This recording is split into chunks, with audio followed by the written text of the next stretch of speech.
Welcome to Stories, Soulwork, and Substack.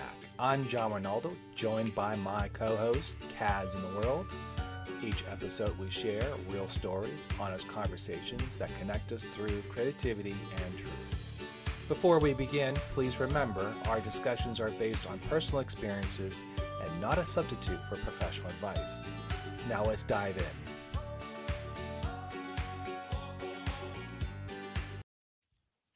Hey Kaz, how you doing? That's me diving in. I know you dive Ah, in. You dive in well. thank you, Master Diver. I'm good. I'm in a great mood. Okay. Things are going well, although I wish it would cool off a little more here. I don't know if where you are, it got coldish for here, and then it warmed up and then cooled off and then warmed up. And then I just like, will you be fall and just leave it, you Well, I know? was in Virginia and it was Oh, warm right. and people Mm. were wearing shorts, so it was good. And then I'm up in near Philly, so now it's cold. Oh, So yeah. yeah, Oh, they had a cold front, so it was a little chilly. I'm cold. Yeah. are So you? yeah, a little bit. Yeah. So I have much more energy when it's not, 95 degrees and 95% humidity. I just do. it's But I don't know, it's kind of cool. I mean, I like it. yeah, I like warmer weather for a lot of reasons. Keeps your body going and all that. Yeah. So yeah, you I might just ache checking in. less.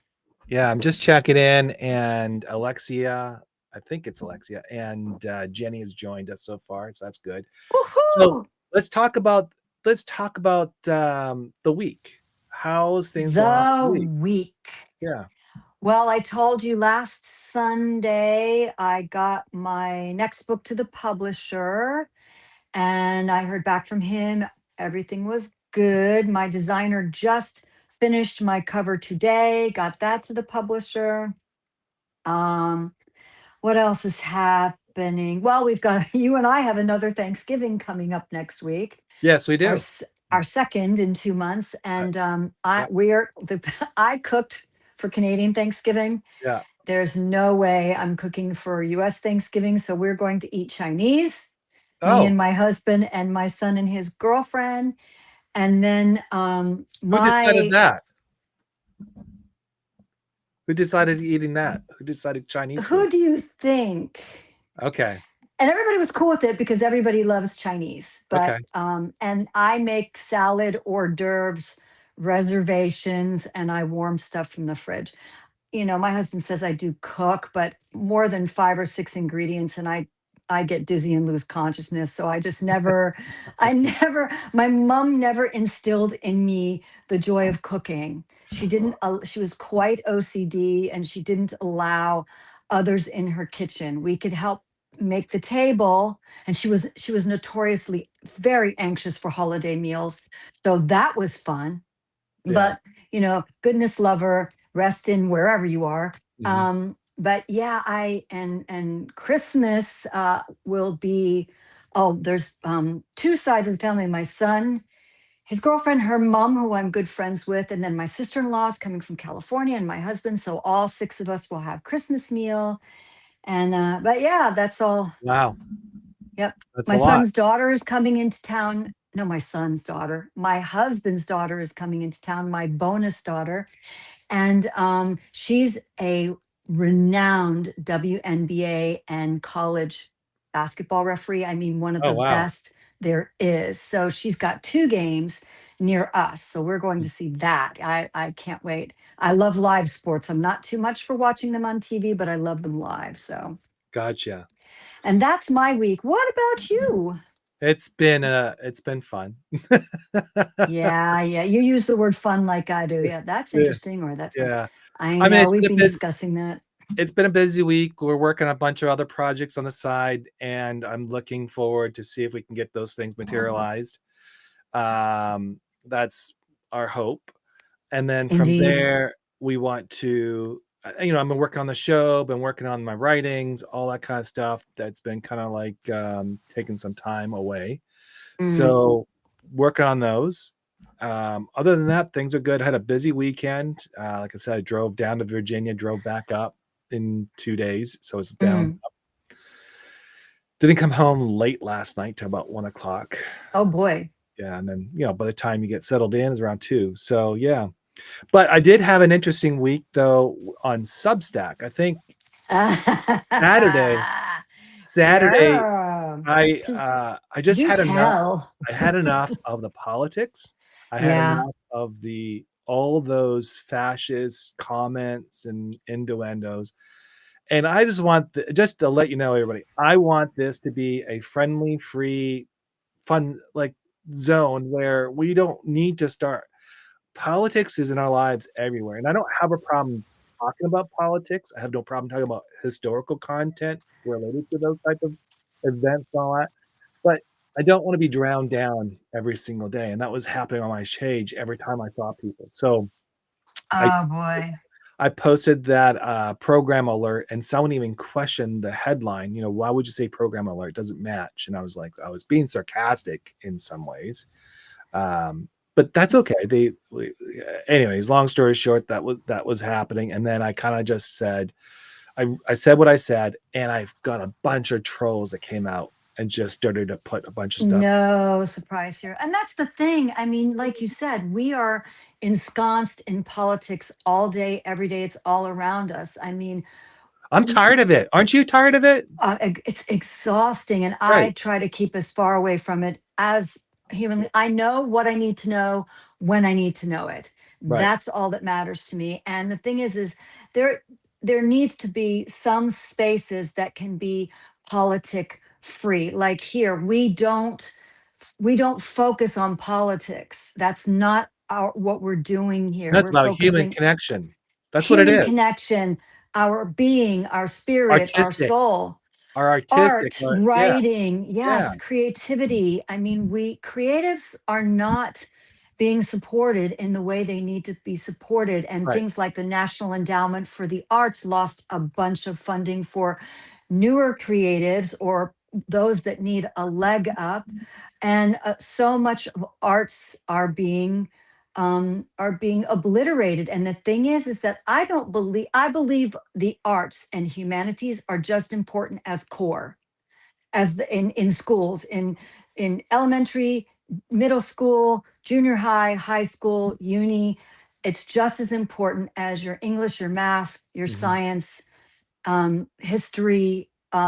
The arts are important, and maybe not everyone is going to be some sort of artist. And the arts is a broad um, has a broad definition, but we are Yeah, touched by I the mean, arts.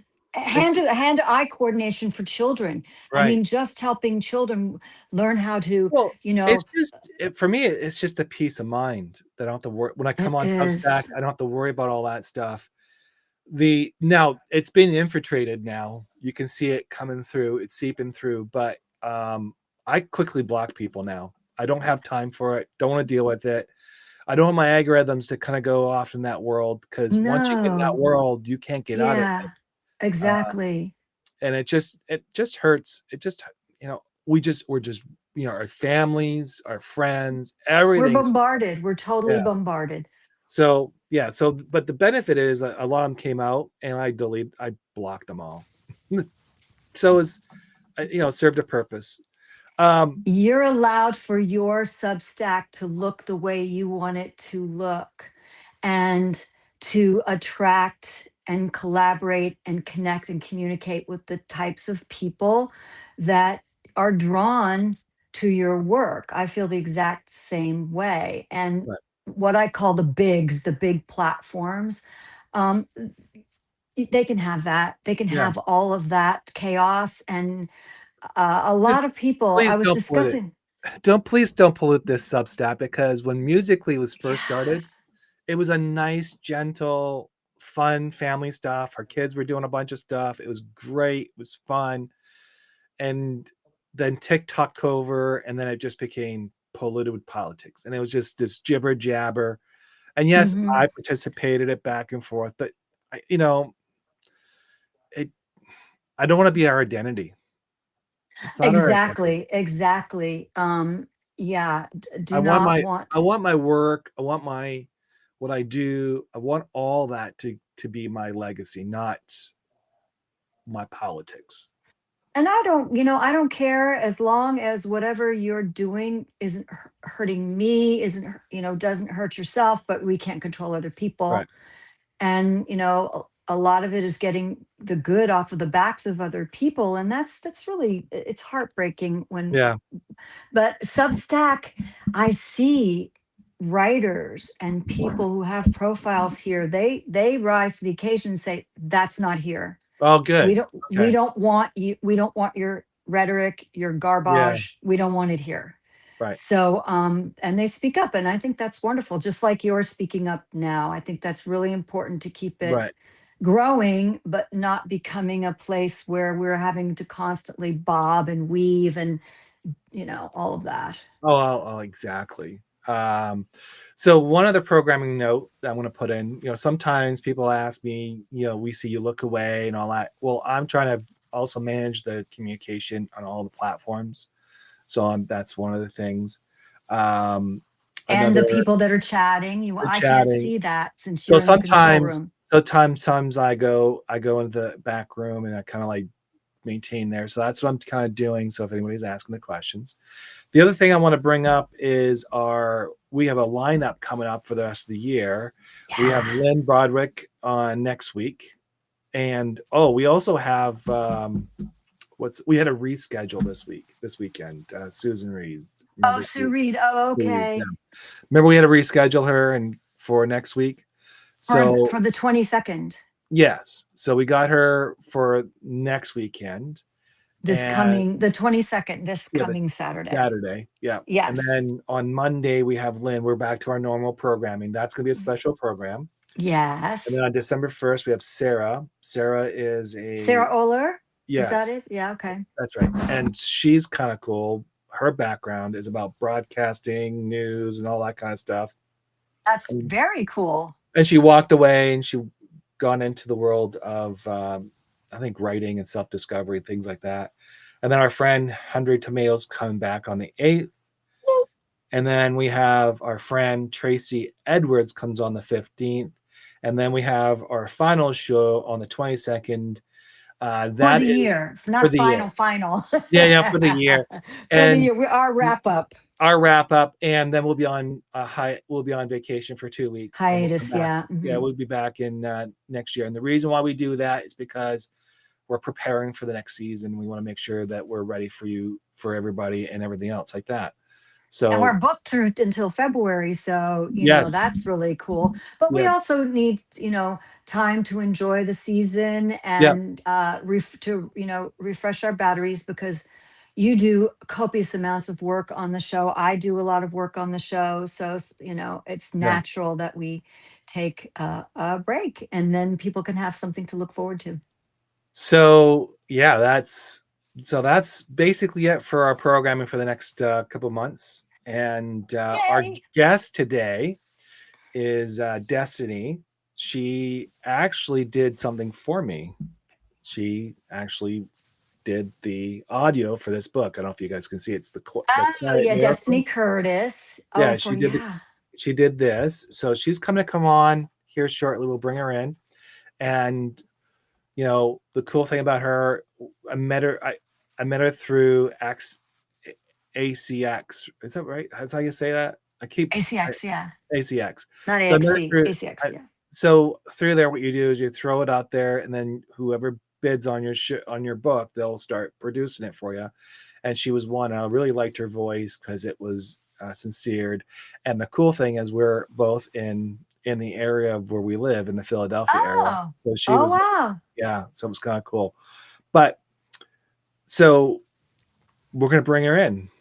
You okay with that? Let's She's bring her here. in, So yeah. Destiny Curtis. Hello. Hey, Destiny, how are you? There I'm she doing is. well. How are you? Good, good. So I kind of just roughly introduced you in the best I Yeah. could as the narrator of The Quiet Miracle. Uh, kind of give us a little bit of a scope of who you are and just a little background. Well, I'm a military brat. My dad was in the Navy, and so I kind of have a unique history where I was born in Japan and Oh wow. I've lived in Florida. I was I was raised in Hawaii for several years. And then I went to high school in Missouri, and I've just kind of been all over the United States. And I now reside in Tallahassee, Florida. Oh, Um, okay. but I currently I work for DHS, and thank goodness the government is no longer shut down. And I do a lot of writing and narration on the side, just So to get that creative seed out. I yeah, can't so believe you're in Tallahassee. I'm in Orlando. so Oh, that's I fantastic. so I thought you lived in the PA area.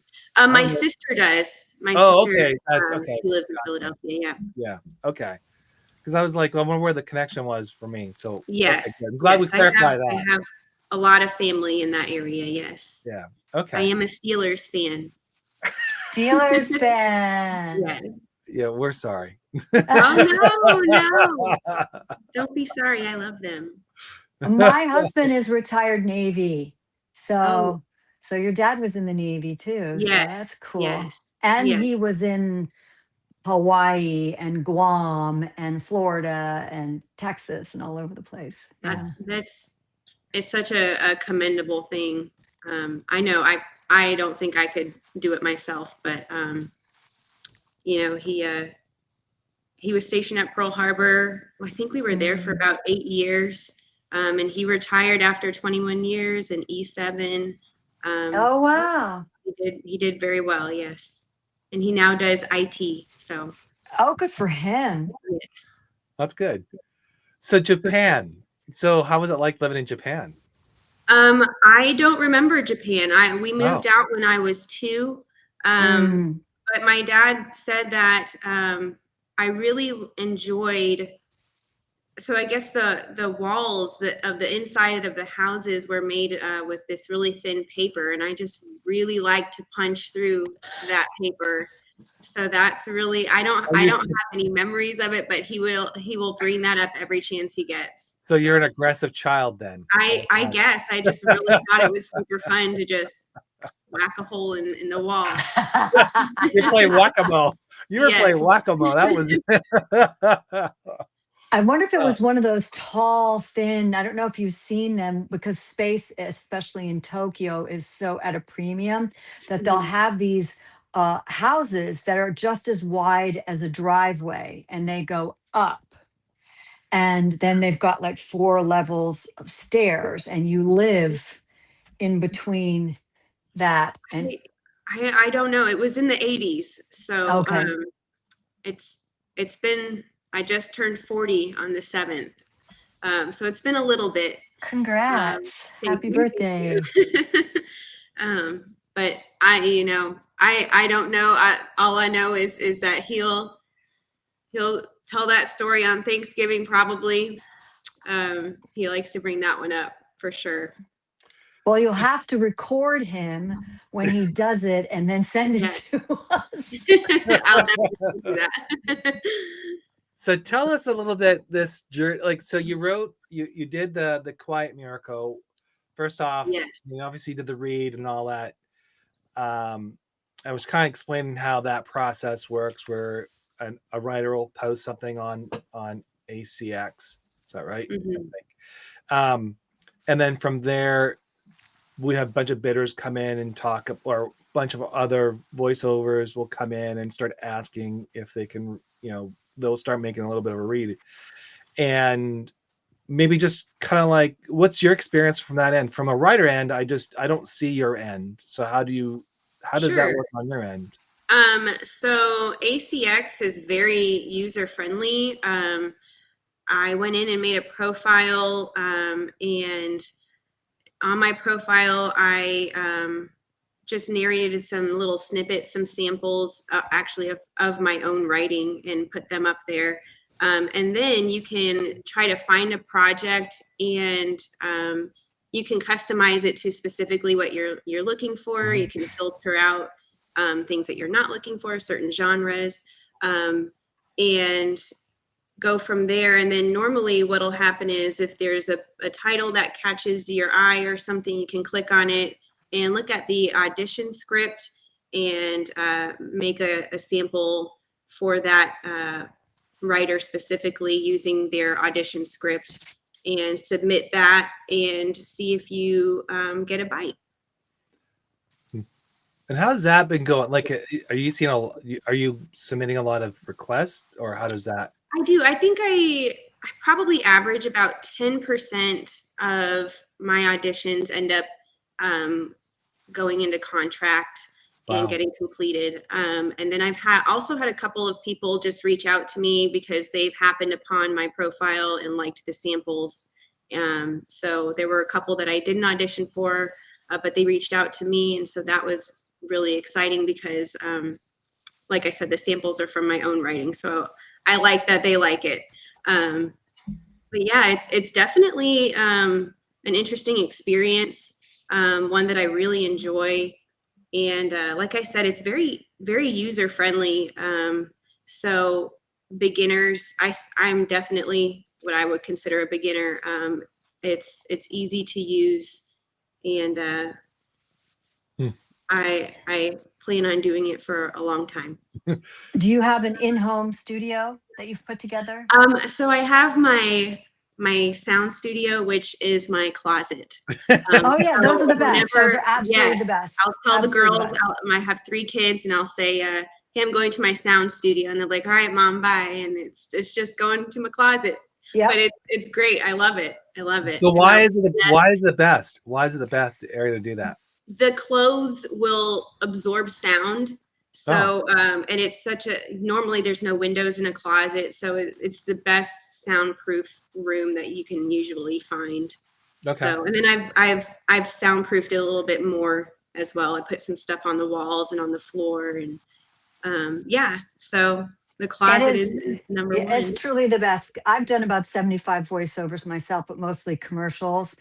Oh, cool. And the ones I recorded, the last ones I've recorded were recorded in my closet because typically you'd have a room, a small room, Hmm. unless you do a lot of work, and you'd have those foam baffles on the walls. Some people Yes. put carpet on the walls, et cetera, and so forth. And the closet is just the perfect place. It's just dead enough, but not too dead.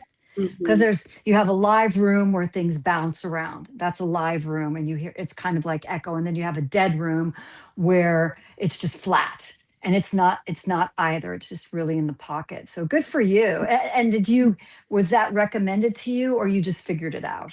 I did do a little bit of research before I started my narration journey. And I don't know if we can name names, but I kind of latched onto this one specific YouTuber, and I just went Mm, and You can used announce. You all of can. her.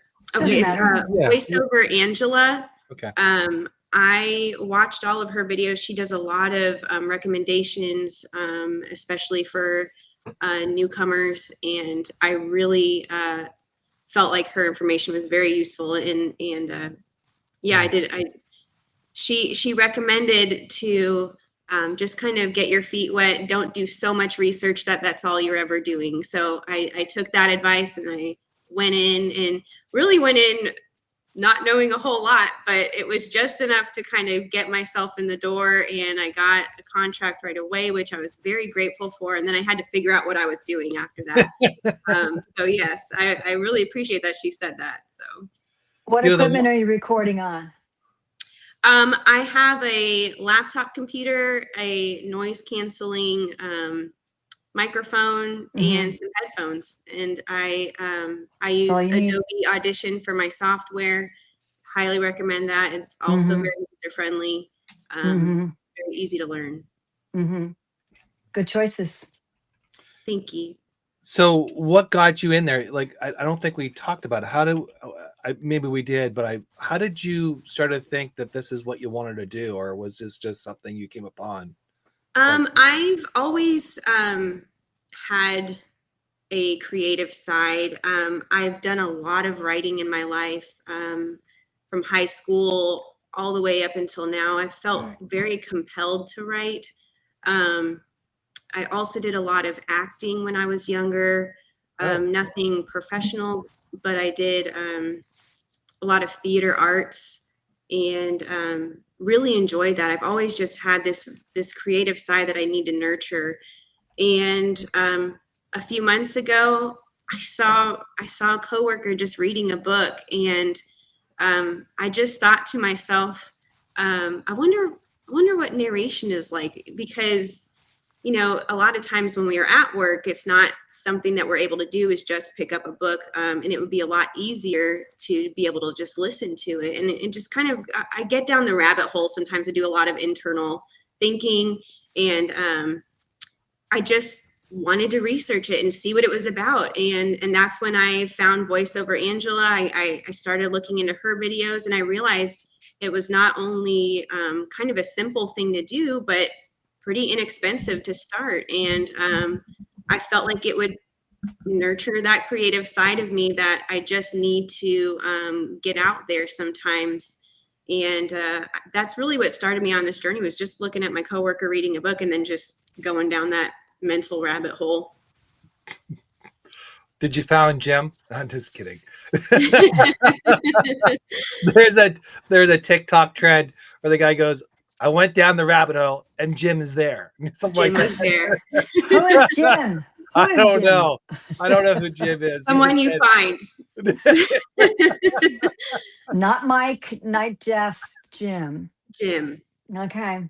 So I'm going to see if I can play this, your voiceover for the book. And Ooh, yay. it. So I'm going to see if I can play this. Let's see if I can. And let me know if you can hear this. Okay.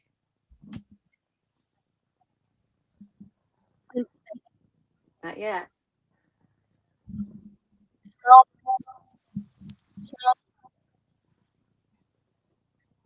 Okay. No. No. Nothing. No. Well, maybe we could just have her do it now. Oh, goodness. Grab the grab the book and read it. She could just grab the book and read it. All right. No, not on the spot. I told you I wouldn't put you on the spot. I tried. She can. Have you released any excerpts of it, or you said you're not really on any social media like Substack or you said you're on Facebook, but that's private and personal. So I'm also fairly new, and I don't want to just assume that I'm allowed whenever I complete a contract that I'm allowed to use people's work. You're not really. Yeah. So I haven't kind of tapped into that at all. You could put your own stuff up there. I right? can, You could yes. You could you could read for yourself and or something that or you read your own writing, obviously, which I've done many times in the past, is read my poetry, and people enjoy that. I love to hear the artist's voice interpreting what they wrote. Their own words, yes. Yeah, because for me, poetry is so subjective that how I wrote it and what I meant behind it, and how somebody reads it and what they get from it, I don't think it's going to be drastically different, but I think that it can be subjective and up for interpretation, which I love about it. Yes. And I love when people write me back and say, I got this, and this from it. And I'm like, oh, I didn't even think of that when I wrote it. That's not where my head was at, Mm-hmm. So I'm going to try this again. Let's see if this works. Okay. He's determined. The Quiet Miracle. Trust what you cannot yet see. Written by John V. Ronaldo. Narrated by Destiny Curtis. Okay, well, that's the opening credits. The origins of the Quiet Miracle. The idea for the Quiet Miracle came from a simple car ride with my daughter, Victoria. We were driving through Bethlehem, Pennsylvania, when she asked me if Jesus was born in Bethlehem. I said yes. She thought about it for a moment and then exclaimed, "Oh, wow, he was born in Pennsylvania." She had just been learning about the birth of Jesus in Sunday school, and to her, the connection felt immediate and real. That innocent moment planted the seed for a story. What if we reimagined the Nativity in Bethlehem, Pennsylvania, bringing the miracle into our modern world right here at home? From that question, the Quiet Miracle was born. So just to kind of let you know, we actually rewrote that section, right? Didn't we have to do a rewrite on that? Yes, you wanted to make sure your daughter's name was in that. Yes.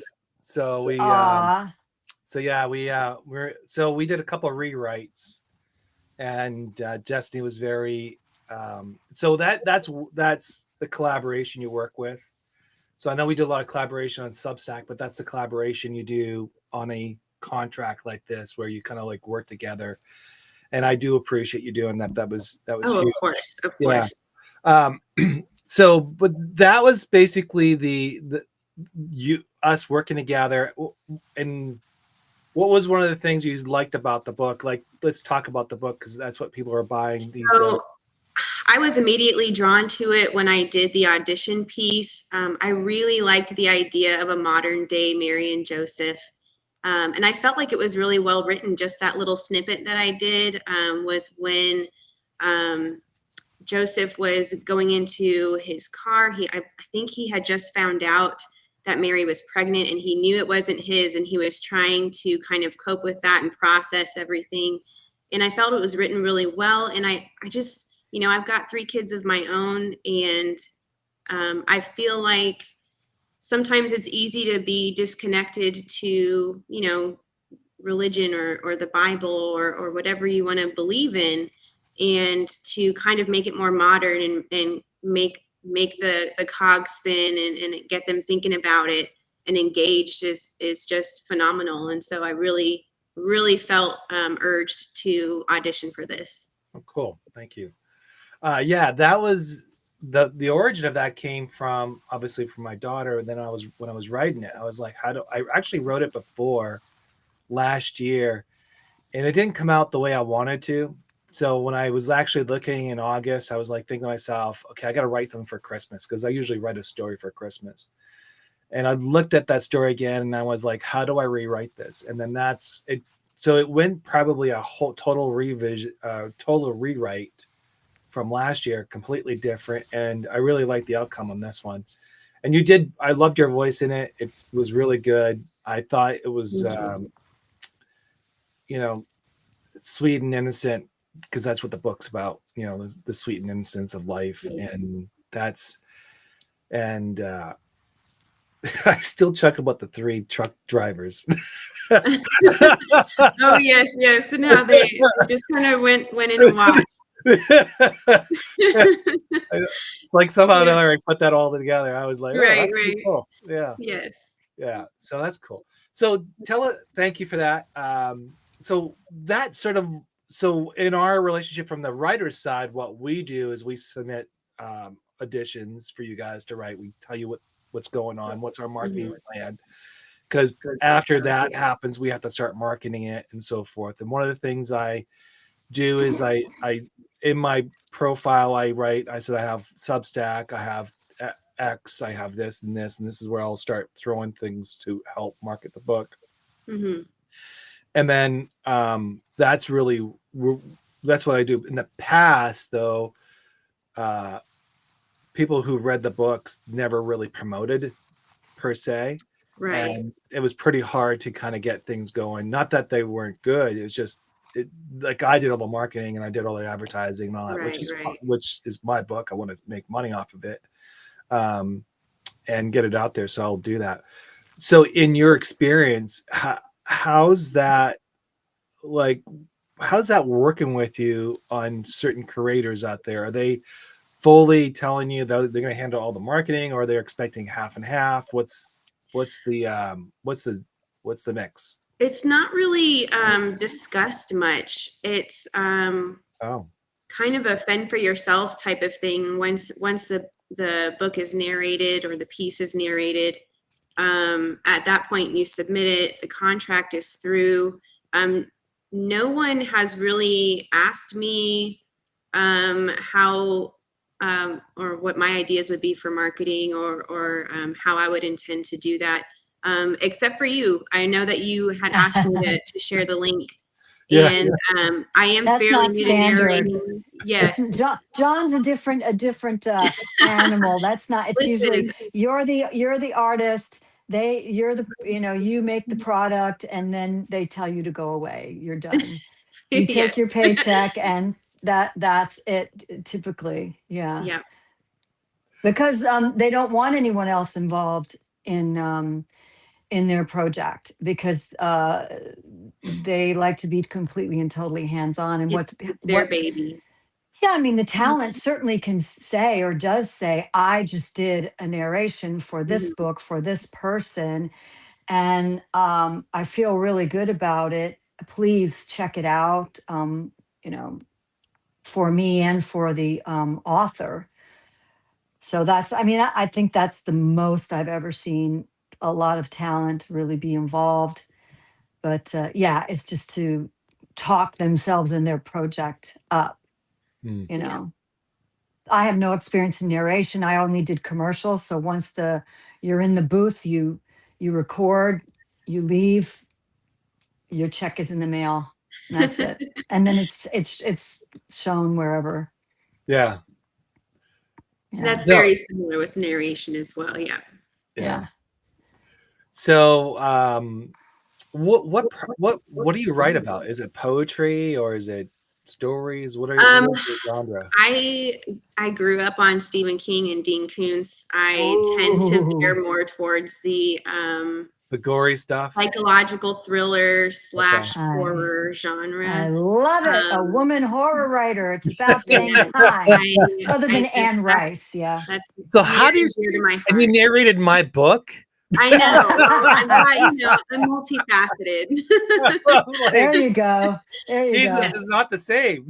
I know. I know. Yes. She can be diverse. I did write a full-length novel that I still haven't published because God knows when you write, you just want to keep tweaking Yeah. it. But that one is more of a young adult fantasy. Everyone's got their like Harry Potter type story in them, and so that I have written mine out, and so that's just kind of in its own little world. And then I have all of these other gory, like thriller, I stories love that, it. yes, that I Well, Kaz haven't. and you get along quite well. She's into Yes. that. Yeah, I mean, anyone who can walk in the footsteps of Mary Shelley, who wrote Frankenstein and Yes. basically started the ball rolling, in the early 1800s, is all right by me. I don't know of a Agreed. lot of current women who currently write horror. I mean, someone will probably write in or message me and say, "Here's a list of all the women." Right. Right. Anne Rice with Interview with the Oh Vampire and yeah. all of that. I was actually living in New Orleans, I think, when she was writing it, but Oh or wow. maybe right after. Yeah, right after. But yeah, I would love to know more women who write fantasy, thriller, horror. Yes. Yeah. Cool. I love So it. do you have any subject matter, any era that's your favorite era to write in, or your subject? You said young adult, but also Yes. is it more I know what you did last summer, or Scream, or Fallout, or Terrifier, or is it just a totally different genre of horror I thriller? it's more of to me it's more of like a psychological thing. It's not in your face with the gore. I just like to put different twists into it, and kind of leave the audience guessing. And if there's a little bit of death and blood in there, that's just the chef's kiss. um, but yeah, I like to do. I feel like they're not hard to read, but it doesn't really go towards young adult either. That was just more towards the novel that I wrote. This Mm, is definitely uh, adult material because there is some violence in them. mm, The stories do sometimes involve kids, but Mm. yeah, I usually do these little short stories. I'm involved in this writing battle group online, and they give everybody different prompts, and you have to incorporate them into your story somehow. And so I found that to be really invigorating in my writing. And so I enjoy finding ways sometimes to make it a psychological thriller versus, it'll be February and they want to do like the heart theme. And I'm like, oh, I can do some stuff with some hearts,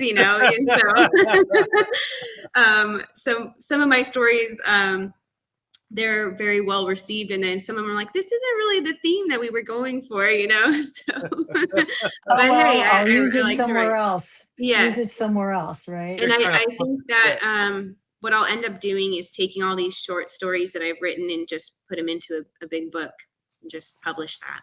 And you That's a haven't great published yet? idea. I have not published it. No, but have you They're published all anything? Have you been published at all yet? no. I have not. I do a lot of writing. I just haven't taken that step to have anybody else see it. So let me ask All in due so what is time. All in due time. so what is the roadblock? Now I know you say that you're still tweaking and all, but there's always a writer's block. Not in the writer's block of writing, but there's always a Yes. like I don't feel like I'm worthy about writing. I think for me, it's the dream that I feel every writer probably has to some degree, which is getting published traditionally. That is something I really would just love to do. There's nothing wrong with self-publishing at all. I'm No. totally for that as well. And honestly, that'll probably be what I end up doing because it's so incredibly hard to get traditionally published nowadays. And so I kind of feel like if I just tweak it a little bit and do a query, maybe somebody will see it. Maybe if I tweak it here. And so it just comes to this like almost this mental thing of, am I good enough? And am I writing well enough to be seen professionally? And I don't want to publish a book, self-publish or traditionally if it's not ready. And so the self-doubt will creep in when you do, a slew of queries and they all give you the same, thank you, this isn't for me right now, the rejection letter. And so then I'm like, well, maybe it's not up to par, even though it's just what it probably is I don't have anything else published. And so usually a traditional publisher will want a slam dunk. And so they don't normally go for the newer people. Right. So I just kind of have to get over that, I think. Just say, hey, this is good enough. I will self-publish. It's not a step down to do that. It's just a different avenue, Exactly. Well, there's there's traditional publishers are harder to find. I got really, really, really lucky about 5 years ago. I'd published music, had music published before, and had poetry published before, but not anthologies and compilations, but not my book that was totally mine. And then there's hybrid publishing, which is to me, it's kind of like, and don't come after me, hybrid publishers, but you're still, it's a thin line between vanity publishing and traditional publishing, where you are still, as the writer, paying them. And I know they do more work than just putting it together and putting it on the Amazon or Barnes and Noble or whatever. And good luck. I know they do more work than that, but it still can cost into the 5 figures. And then you will have self-publishing. And then you have the vanity publishing, which is basically, there are many, many publishing houses where basically, so they can put their publishing house name on the back of your book and you pay them a lot of money just to see your book in print, and they do nothing. So sometimes it's just the luck of the draw. I think it really, really is. And I am sure that at some point, while you're doing all this work, you're obviously doing all the queries and everything, is even if you've never been published, there are so many newer writers who were never published before and just got to that right publisher who took the chance. And whether they edit it or, I mean, a lot of times, of course, they'll read it through, but sometimes they'll say, you need to change this. I don't like that arc. I don't like that character. So when does it get to a point where you're like, this book is locked? I call it locked, where I've written it, I have tweaked it, I have crossed my T's and dotted my lowercase J's. And then I'm like, no, this is locked. And you don't want it this way, then you're not for me. So just keep at it. It will happen, I guarantee you. Well, I appreciate that. I really do. I thank you so much for that. Of course, of course. John, what you got? I know you're always. Is it time for me to ask my my out of left field question, or do you have more Uh-oh. questions? It's not really that bad.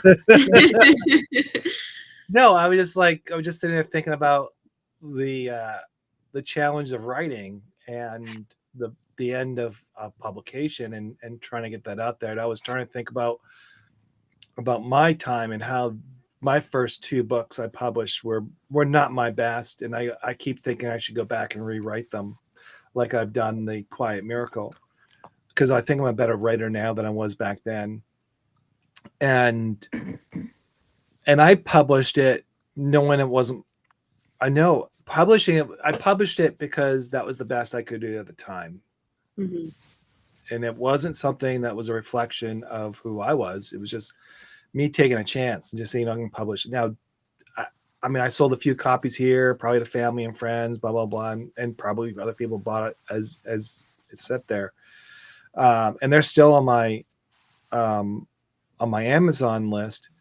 But I keep thinking I go back and I'll rewrite them. I was also thinking about you and thinking about how Substack actually helps me write, because now you say you write about all these little small stories, Mm-hmm.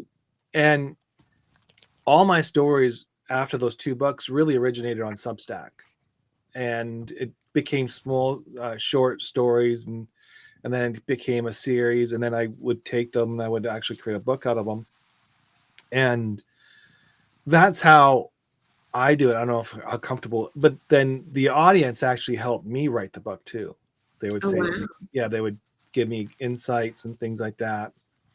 And I allow that space, because it really, if a reader is reading something and they say, hey, I see all this. Like I remember, cause sometimes you got to post it on Kindle. You got to put, you got to do e-file. You have to do this, you have to do that. And sometimes the formatting going from print to ebook is not as simple, because there's different ways of doing it. And then even from just a paperback to hardbook is also different too. So there's difference in that. And then obviously audio is another element to that. So you have like 4 different ways to write, to format the book. Mm-hmm. But there's really one way to write a book, right? So if you think about it, that's why I love Substack, because I could sit there and just boiler make it. Like I can kind of like figure out what needs to be done. I can kind of test it. I can kind of, kind of like massage it, right? Create the sausage out of the writing, and then hopefully in the end I got something that's worth publishing. And then on Substack, the other thing I love about it is that there's a lot of collaboration going on. And so what we do is we collaborate, like Kaz and I collaborate as well. She has her own Substack, I have my own, and then other people have their own Substack, and we all collaborate one way or another. And it's really a community of support and help, just similar what your group talks about when they're prompting a question or a scenario to get you writing. So that's the world that I thrive in more. And I see that you thrive in you, because that's cool. And I think when you're ready to publish, you'll know right away. And sometimes it's just you have to overcome your fears and just say, you know what, it's just a book. Right. And then you can always retweak it. You can always enhance it or use that as a stepping stone moving Do forward. a second edition of Right. it, first edition, and then tweak it or whatever. But Substack is really good for, I've put out 2 poems as of late that appear in my upcoming book, just to get response. And I decided to put them ultimately in the book because they got a really good response. I mean, I don't have a gigantic subscriber follower base, but Substack is not just about that. It's about connection and communication and bolstering each other, supporting each other. Right. We restack instead of sharing on other platforms. It's called restacking, and people will restack. So for me, it's a good springboard is that if this poem did well with this community that has kind of amassed itself around me and me around it, then I think that it will do well to the general public in my book. So that's what I had been on. John, were you ever on medium.com? I was on that for a short period of time when it was Mm. free, and then it became a yearly charge, and I left before it became a yearly price. And then what was it, 6 8 months ago, two writers who don't ever appear on Substack anymore, and I'm there all the time, said get on Substack, and I took the leap, and I'm really glad that I did. um if it's, well, because that's how we met and we did this, and you wrote an amazing article about me. He's an amazing writer because he really gets you. Yeah. He really talks to you and Wow. chats with you, and he gets you. The Take article he the wrote about, compliment. take it, dang it. Exactly. That'll end up being a meme of me saying, My take ego's gonna it. get so big I can't walk out this door. So But it's true. And the thing is, I gave it to my husband, and I sent it to a bunch of friends, and they were all like, yeah, who know me really well. And they're like, yeah, this person, you write similarly. Although I've gone from doing more short stories, more articles to short stories to poetry, which I guess my prose is poetry. So it looks like a short story. Anyway, I digress. But yeah, they were all, uh, he figured you out. I'm like, yeah, is that a good thing? But yes, all of it was really lovely, John. Take the compliment, okay. Thank you. of course. That's nice So that you found each other, but you found each other on a different medium, Yes. right?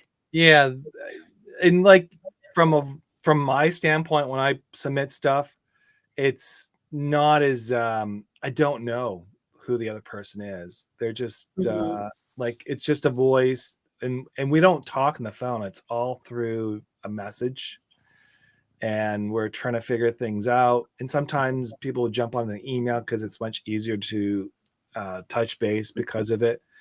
But the whole thing about what so in my what I try to do is I create all the mediums. I create the ebook, I create the hard copy, I keep the publisher or the paperback, and then I also do audio. And in Amazon, you have to do the paperback first before you can actually get the audio. It has to be published first. So then someone talks about it. I've not really had anybody reach out because a thing been published and they want to read it. It's usually I would have to solicit and then get them to come in. And then that's how we started. And then in the contract, we decide how that works out for both of us. And there's different ways. It will show you in the Amazon pretty smart about this. They've really figured it out how to do it. Very simple, very quick. So it's really transactional. It's really trying to get to the root of actually doing the craft, like versus bogging you down. Now when I did Barnes and Nobles, that was a pain in the butt to upload and get everything all going. So there's some challenges out there, but that's really, that's really what happens when it comes to Amazon and writing and stuff like that. And then the audio, everybody who's done my audio, there's always been a different person on there. It's not the same person, which is kind of cool. Now there's a difference there now now they're allowing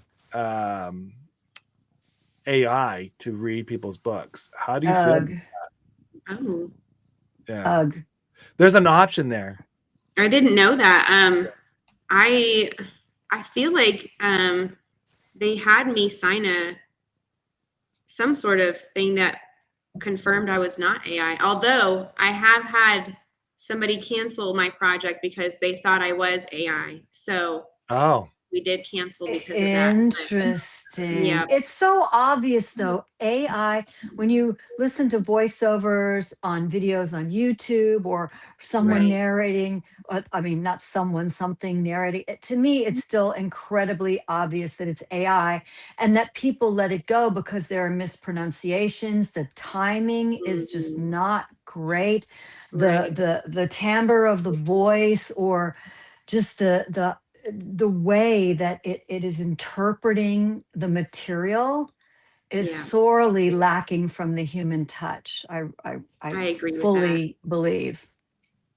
well, Yeah. on Substack they do AI. There's a voiceover, and you could tell it doesn't pronounce the words correctly. But even though it's a nice calm voice, I have Oliver. That's my narrator. Oliver. Oliver, and you could tell some of the words he pronounces, he butches it. But Oh my I gosh. mean, that's the cool thing about Substack is you could do your own voiceover, or you can have an AI voiceover, and that can be done either way. So yeah. So what's going on with what's your next project? You got things going on. I was just checking to see on Substack how many narrations you've done. You've done 2 by the looks of it, right? Is that correct? I've done, I think I have completed where ACX has um, blessed it and let it go into to where can be published. I think I've done 5 of those, Oh, okay. and Mm. I have 2 more that are waiting for their blessing, and then I have one that I am currently doing. This is my longest one, and then I'm also, one of the previous projects I did, the writer um, has me doing a YouTube meditation on the side for it as well. Oh, Oh, wow. I've cool. got 2 That's different things. great. Yes. That's cool. Yeah, it's really neat, all the connections that I'm making, and I really enjoy doing this. And at some point it will be my career. And Well, maybe I'll narrate my own book one day. We'll There you see. well, yeah, go. There you that's go. cool. I, yeah, I was just checking on Amazon here, and all I see is and just the let it me theory. Is that you? Oh, the let me theory, Let yes. me theory, and Mhm. then I also have the love on the edge. Love on the Edge. Okay, so I will say, um, not about this book specifically, but the the problem that we can sometimes face as a narrator is you do only get that little snippet of an audition, and so you don't see the rest of the book, and you don't know what it's about Ah, or what yeah. its content will be. And so I have noticed that I get surprised sometimes. So I'm just gonna leave that there. But yes, I've done Love on the Edge, the Let Me theory. I've also done from drips to dollars, how to save on your monthly water bill. I've done that. How did you go I, from the let me theory is a multi-million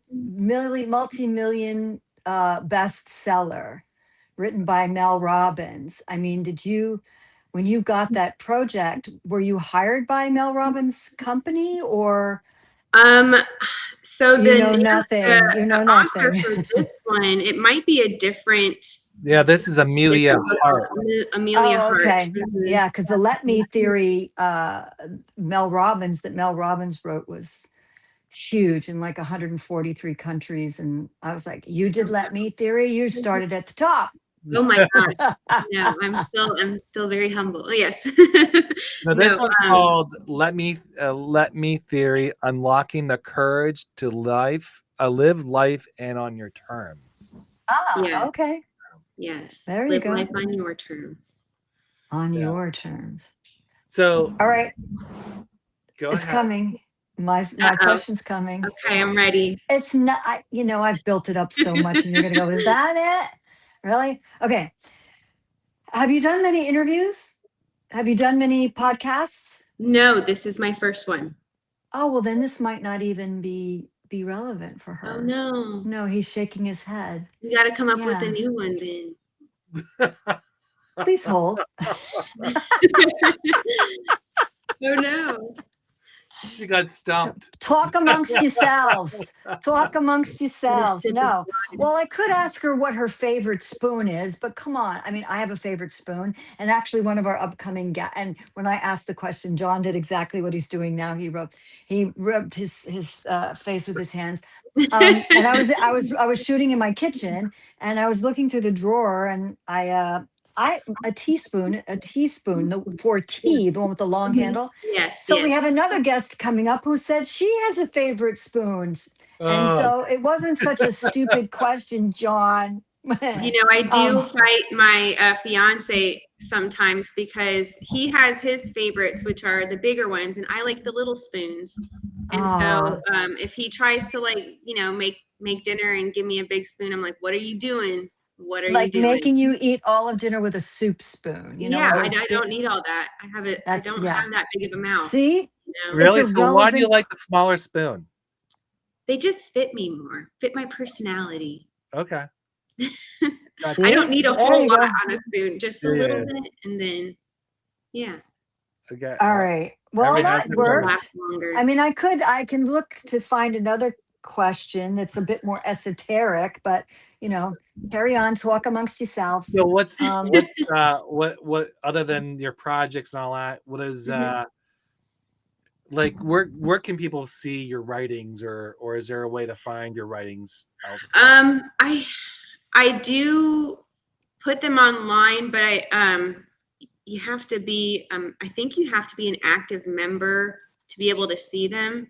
Um, so I haven't really opened anything up publicly. I've got a Facebook account Yeah. where you can definitely like request to be my friend, but there's not really a lot of Well, maybe I we get really you on don't post on Substack. it much.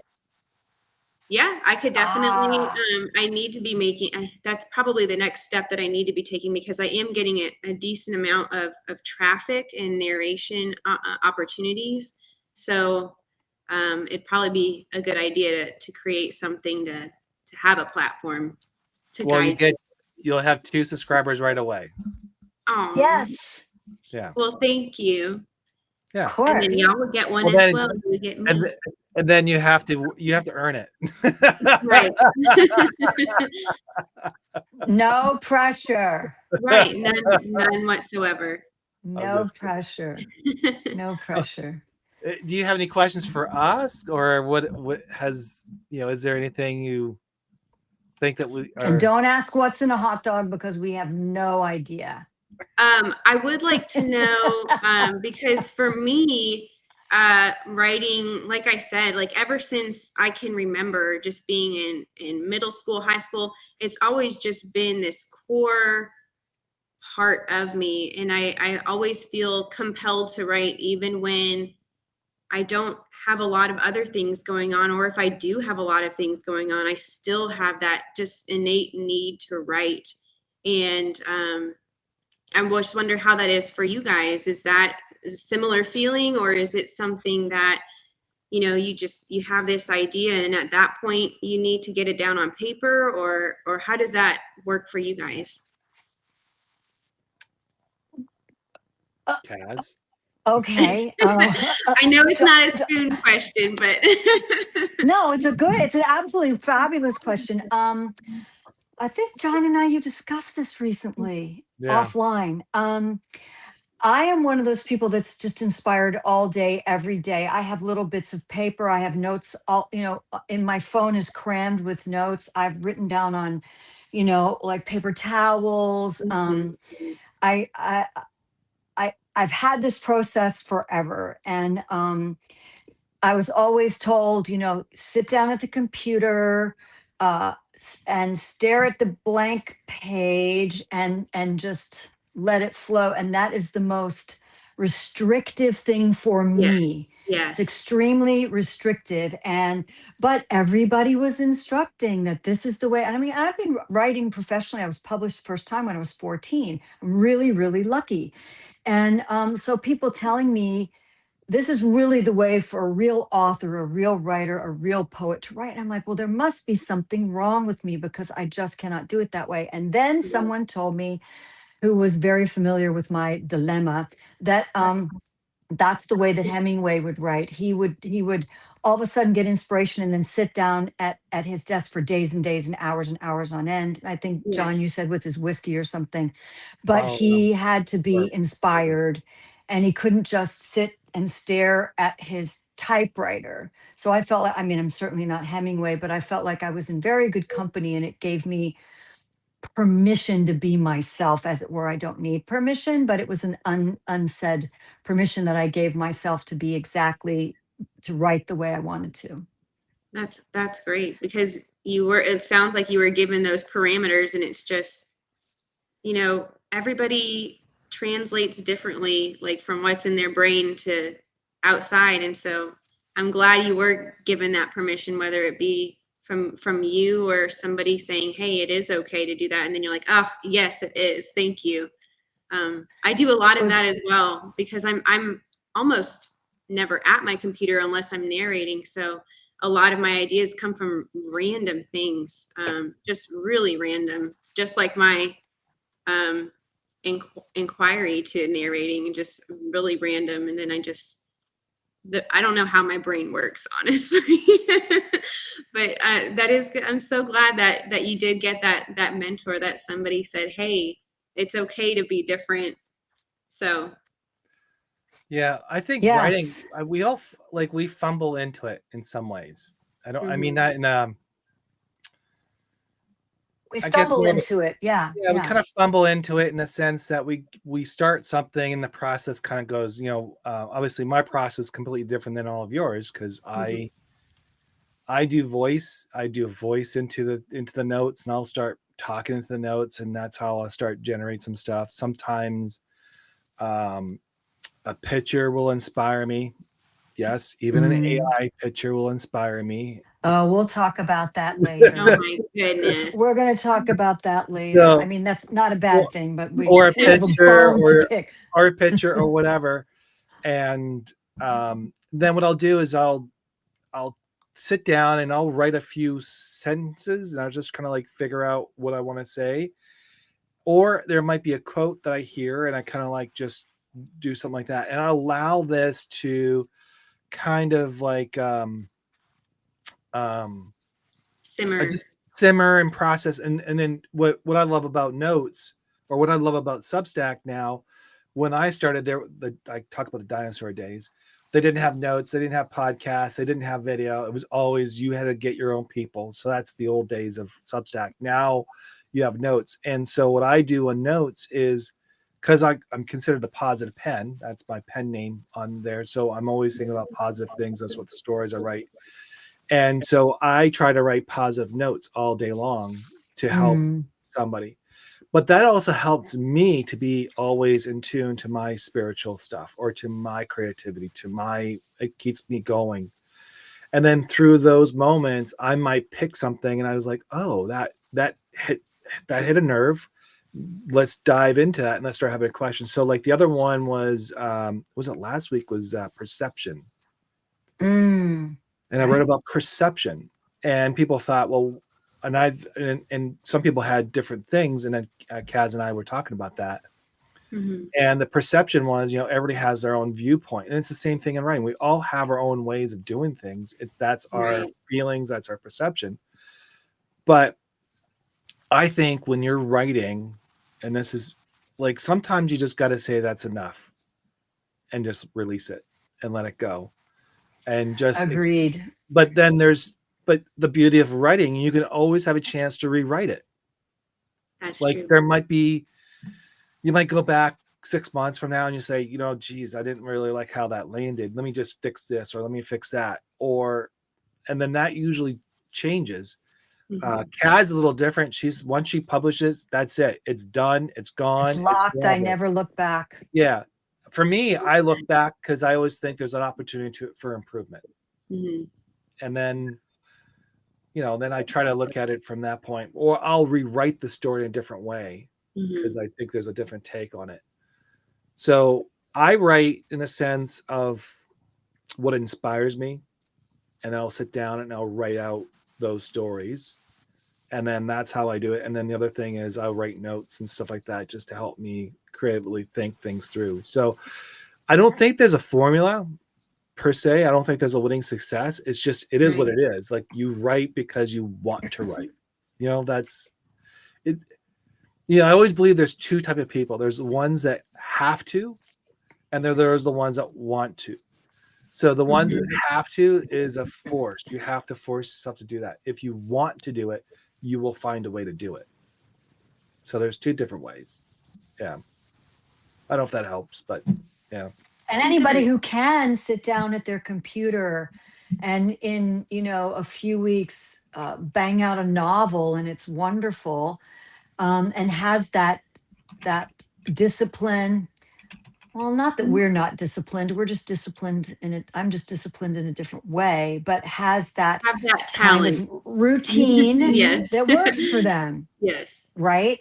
And I really admire that. I would jump out my window if I was required to do that. I probably would not write because I would feel I'm under so much pressure. Right.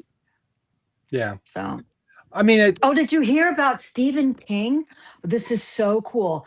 Stephen King took a bunch of his short stories and made them public domain, so film students could take his short stories and turn them into short films for free. That is really cool. Wow. That is really cool. Isn't that amazing? That's awesome. I when I read that, I mean, I believed it because that's just so very Stephen King. But the fact that it's not just about money for him, and he's so prolific. He has so many books, and most all of them are made into films. But the fact that they're public domain, so these film students can have really good material. Right. Yeah. So kudos to you, Stephen. And good luck to anybody trying to produce them. Right. Yeah. Well, if I think that might have some sort of credence. I'm doing a short film that was Stephen King's, and I have permission to do it. And the only problem that might be is that, if there are any short stories that are extremely popular, that, a lot of interpretation of that same short story could be for sure made into different short films. But maybe once you've licensed it or copywritten it or the film, then I don't think that you're allowed to do that. But well, since you're in this genre of the horror movies, like the psychological crazy, what is your favorite movie of that genre? My favorite movie probably of all time is Pan's Labyrinth. I just love that movie. Guillermo. Yes. Guillermo del Toro. Right on. And I love Guillermo too. He's just insanely just perfect. I love him. And what a heart he has. Oh, I know. He just a lot of his films. I loved Mama too. Yeah. Loved that one. Hobbit, Five Armies, Shape of Water. Oh my gosh, yes. Cool. So, yeah. Well, I mean, we're going to try to get you on Substack. That's number one. So people can start following you and you can start. No pressure. No pressure. I'm going to get on it. Tons of pressure. That's great. Yay. Tons of pressure. No, we enjoyed you and thank you for coming on. I know this was a little much for you at first. I hope we made this a pleasant experience. Well, thank you so much for having me.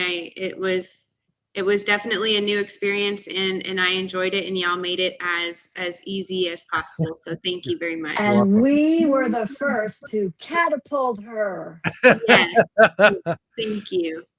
All right. Well, do you want to hold on till and so we're going to be basically signing off. So please hold on. And for the rest of our people out there, Deanna, DC, CG, Jenny. Actually, Jenny just said this was a great show. Enjoyed it. Oh, thanks, Jenny.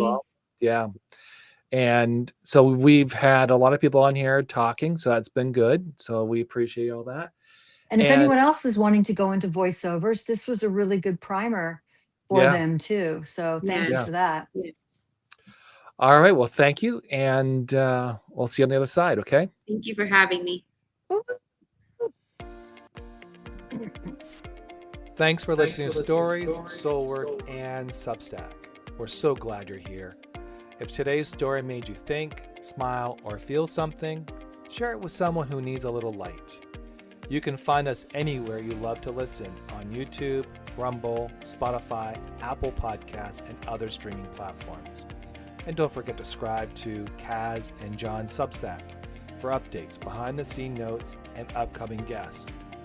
Keep writing your truth, keep doing your soul work, and remember, your story matters.